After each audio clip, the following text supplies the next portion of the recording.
Hello, everyone. Welcome back to another episode of the Stay Current podcast. I'm Cecilia Gigena. And I'm Gootee. And we are research fellows at Cincinnati Children's Hospital. And along with Stay Current, we are sharing knowledge to improve child health around the globe. So today we have another episode of the ShapeES podcast. Today we have the October issue. And for that, we spoke to the editor. Hi, everybody. I am Pablo Laje, pediatric surgeon at the Children's Hospital of Philadelphia. Thank you so much for inviting me for this podcast. So for today, we have 3 articles. The first one is about the prophylactic acid-suppression after an esophageal atresia repair. Then we are going to talk about the management and evaluation of the primary spontaneous pneumothorax in adolescents and young adults. And finally, we are going to talk about how the clinical symptoms affect the treatment of congenital pulmonary airway malformations. If you'd like to join and read the articles with us, check the links in the description below. The first article of today is Prophylactic Acid-suppression Medication to Prevent Anastomotic Strictures After Esophageal Atresia Surgery, a Systematic Review and Meta-Analysis. This study came from Cardiff, UK, and we spoke to the first and senior authors.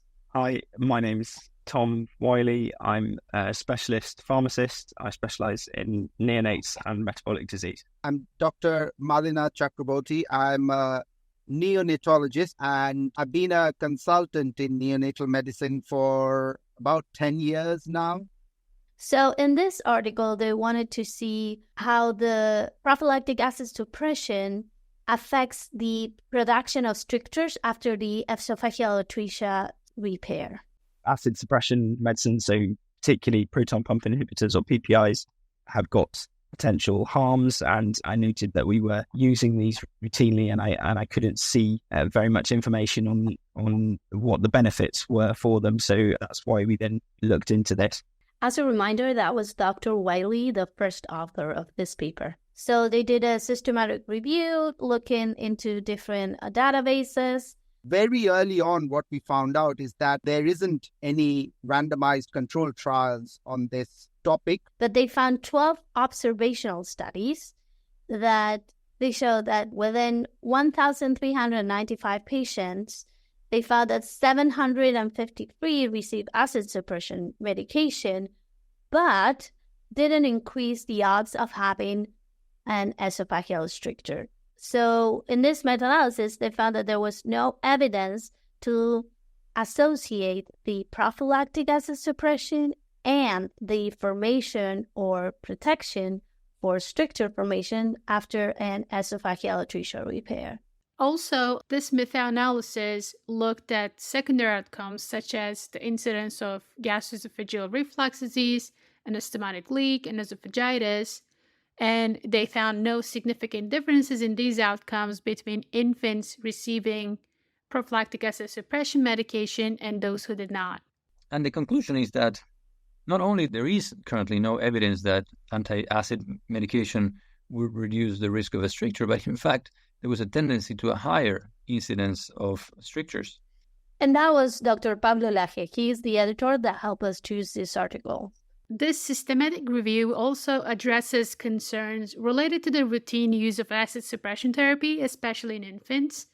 And they mentioned that the potential risks associated with long-term treatments, such as dysbiosis or necrotizing enterocolitis, maybe increased neonatal infection rates, which are particularly relevant in the context of preterm and low birth weight infants. I think the information that came out is important. I think it's important to say there is no strong evidence towards the use of anti-acid medication to reduce the incidence of stricture. And it's important to say it because, the use of anti-acid medication is not for free and is not as innocent as we once thought. Let's kick it with the second one. Okay, the second paper of the day coming from APSA Outcomes and Evidence-Based Practice Committee, and it's a systematic review. Evaluation and Management of Primary Spontaneous Pneumothorax in Adolescents and Young Adults. For this paper, we talked to the first author, Dr. Elizabeth Speck. Hi, I'm Elizabeth Speck, one of the pediatric surgeons at the University of Michigan. In this paper, they used deferral databases for literature related to spontaneous pneumothorax between 1990 and 2020. And in this research, they wanted to have information about initial management, advanced imaging, timing of surgery, operative technique, management of the contralateral side, and management of recurrence. Basically, the authors tried to answer 6 basic questions. And that was Dr. Laje. He's the editor of this month. The first question should be, do we need to do anything at all? But it's not just the 1 centimeter pneumothorax that most pediatric surgeons wouldn't put a tube in, right?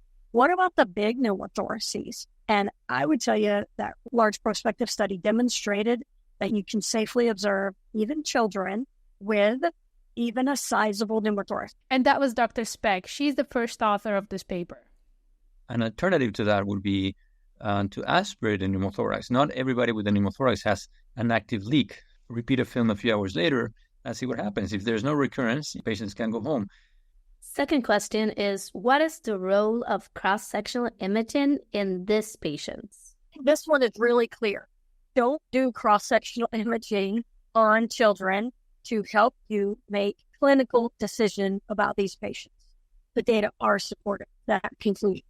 And the third question was, what is the right time to operate on patients? Whether you buy into the observation period or not, if they reaccumulate air, well then, you have your answer. They have an ongoing air leak, and that patient warrants an operation. What is the best initial surgical approach? Now, that's tricky. Don't just do a stable blebectomy. The data does support that. So do some pleural-based management. But, how much of the pleural should you take out? Is it 25%? Is it just the apex? Is it 50%? Do you really need to strip the entire chest wall? Who knows? And actually, as Dr. Samuel Pandya showed us in the update course a few years ago, some randomized trials show that doing something to the pleura don't actually reduce recurrences of spontaneous pneumothorax. Just as a reminder, if you want to check these articles, go and find the link to the articles in the description below. Studies just aren't there to really demonstrate one pleural-based procedure is better than another. What is the optimal approach to the asymptomatic contralateral side in children? So that's the question. Don't do anything unless it develops symptoms. Yeah, exactly. So question 2 and question 5, I think, nicely piggyback on each other. And the last one, what would you do with a recurrent case? This, I would say, has the least data in the literature to support really any conclusive suggestion. The gist is, and the way we worded it in the manuscript, is whatever you did before, do something more. What do you think, Cecilia? I think this study gave us a nice sort of guideline to treat spontaneous pneumothoraces. And even though there are some things that are not fully resolved or need more hard data, this is a nice paper to base our practice on. Okay, so last paper for the day is Clinical Symptoms Affect Treatment and Prognosis in Pediatric Patients with Congenital Pulmonary Airway Malformations, or CPAM, a propensity score matching retrospective cohort study. So this is a paper that comes from China. This particular study reviewed 110 patients operated over about 5 years, and they looked at the perioperative outcomes among patients who had symptoms at the time of the surgery versus patients who did not have symptoms. And again, that was Dr. Pablo Laje. And so what they found is that the asymptomatic group had better perioperative results, and this divides into shorter operating times, shorter post-operative mechanical ventilation, shorter chest tube durations, and hospital stays. Yeah, and I think we can add that there are several factors that are particularly associated with symptomatic CPAM lesions, which was age older than 4 years old, postnatally diagnosed, and a maximum cyst diameter is bigger than 39.9 millimeters. So what they concluded is that it appears to be a better perioperative outcomes in those without symptoms. And there are some limitations in this study. First one was the study did not enroll patients who accepted conservative treatment compared to the asymptomatic patients. And secondly, their sample size was insufficient and all were from a single center. One of the things that was not explained very well was why did they do the operation in asymptomatic patients? And the question I bring is, when you look at the age group of the asymptomatic patients, it includes patients from 5 months to 120 months. So they operate on patients that were several years old. So some of the methodology is not all the way explained. And the last thing is that they excluded patients who underwent thoracotomy. So this was only patients who underwent thoracoscopic resection.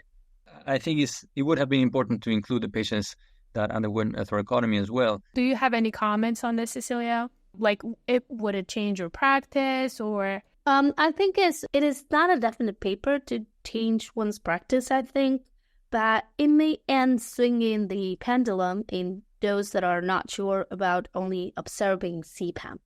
I remember from our previous podcast we did with Dr. Jose Campos from Chile, we reviewed CPAM management using new articles, and it's called Case-Based Journal CPAM 2023, I believe, and you can find that in the description below if you want to have a further listen about the topic.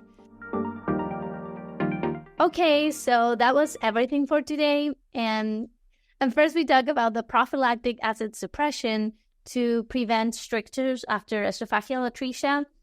And in this meta-analysis, we realized that we do not have any hard evidence to show that prophylactic acid suppression prevents strictures. So we may need to do some controlled randomized trials to prove or disprove this theory. Second, we talk about the evaluation and management of spontaneous pneumothorax in children. And we had a lot of questions that were addressed, but mainly we need to know that we can start by being less aggressive with these patients. And then if they need it, we can evolve rapidly to surgery. And last, we talk about the clinical symptoms in patients with congenital pulmonary airway malformations. And what we saw in this single institution paper is that patients that were treated minimally invasive before the onset of symptoms resulted in a better perioperative results than those who were operated after the onset of symptoms. Thank you for listening to this episode. Don't forget to follow us on social media, subscribe to our YouTube channel, and download the StayCurrent app for tons of pediatric surgery content. Awesome. I'm Cecilia Gigena. And I'm Gootee. And we are research fellows at Cincinnati Children's Hospital. And along with Stay Current, we are sharing knowledge to improve child health around the globe.